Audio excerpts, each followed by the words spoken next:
In the first use of the method in 15 years in the United States, South Carolina has executed a convicted murderer by a firing squad on Friday. 67-year-old Brad Sigmon chose to be killed by a firing squad, saying that he feared the electric chair or the lethal injection would risk a slower and a more torturous death in the United States. It was about 90 seconds to about 2 minutes before the shots were fired.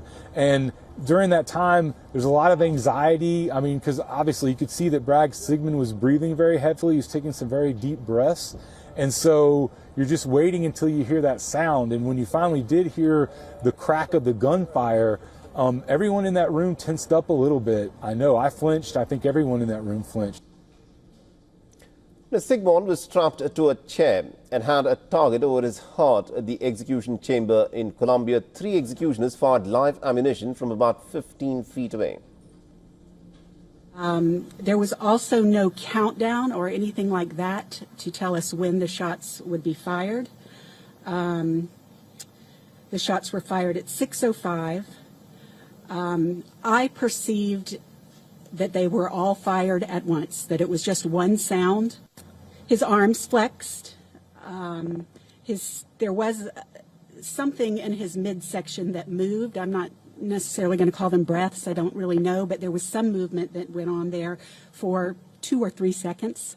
It was very fast.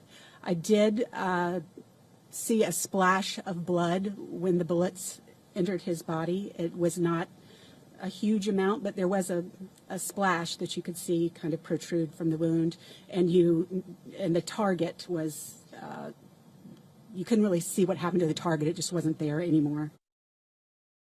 The Sigmon was convicted of beating to death his former girlfriend's parents, William and Gladys Lark, with a baseball bat at their home in the town of Taylors in 2001. The last 3 men to be executed by the South Carolina all chose lethal injection, and the executions lasted for well over 20 minutes before the individual was declared dead. For all the latest news, download the WION app and subscribe to our YouTube channel.